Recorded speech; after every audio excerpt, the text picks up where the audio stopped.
1 तास झालं मी पाणी ठेवलं होतं गरम होण्यासाठी. तर आता खूप छान झालेलं आहे गरम. तर मला आज करायच्या आहेत बघा पळी पापड्या गव्हाच्या. तर 2-3 दिवस म्हणजे 4 दिवस गहू मी भिजू घातले होते आणि रात्रीनं त्याला चुरून घेतलेले आहेत आणि हे रात्री ठेवलं होतं निथळायसाठी. तर वरी मस्त असं त्याचं खाली बसलेलं आहे चीक आणि वरी हे पाणी आले. तर हे पाणी मी आता काढून घेणार आणि चीक सगळा फोडून घ्यायचा आणि त्याच्यात पाणी टाकायचं. पातळच करायचं, जास्त घट करायचं नाही मला, कारण मला करायच्या आहे आता गव्हाच्या पळी पापड्या. शुभ सकाळ सर्वांना. रामकृष्ण हरी व्हिडिओमध्ये सर्वांचं स्वागत आहे. तर हे बघा एवढं पाणी निघालं आणि खाली ते पांढरा शुभ्र असा दिसते ते आपला चीक तयार झालेला आहे. तर हे ना एवढा पांढरा शुभ्र चीक झालेला आहे. मात्र मी याच्यामध्ये ना असं भरपूर तीळ टाकून पापड्या करणार आहे, कारण चिकाचा आंबटपणा आणि मिठाचा चवदारपणा आणि तीळ असं मिळून तीळपापड्या करायच्या. तर ती तीळपापडी न तळायची नाही आणि भाजायचीही नाही. तर जशा आपण खारुड्या करतो ना अगदी त्याच पद्धतीनं ह्या पापड्या करायच्या आहेत. तर खायला खूप छान लागतात तशाच. तर पातळ केल्यानंतर बघा मी याला चाळणीतून काढून घेतले. तर थोडं थोडं ते गव्हाचं होतं त्याच्यात ते निघालेलं आहे.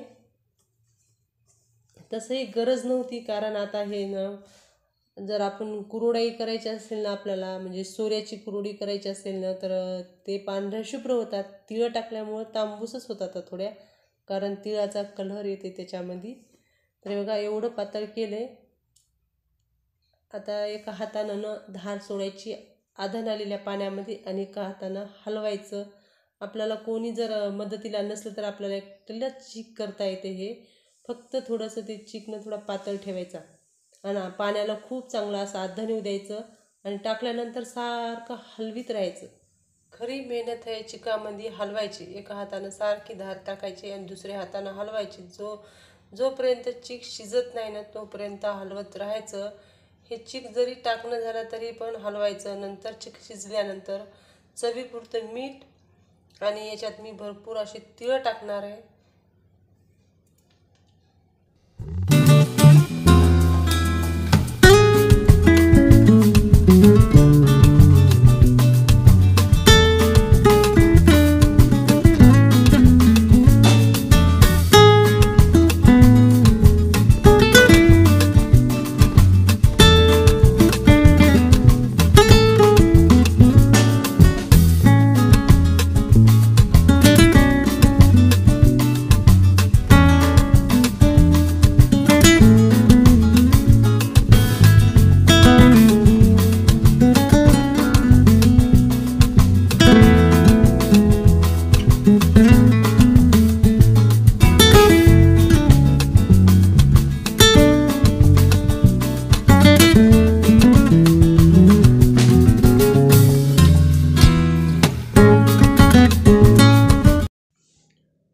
चवीपुरतं मीठ टाकून घेतलं त्याच्यामध्ये. तर आता चीक चांगला शिजलेला आहे. शिजल्यानंतर तुम्ही 10-15 मिनटं त्याला तसं सोडू शकता, पण शिजायच्या अगोदर अजिबात त्याचा हात काढता येत नाही, कारण सारखं हलवावं लागते. नाही हलवलं तर ते उडाला चिटकून बसते.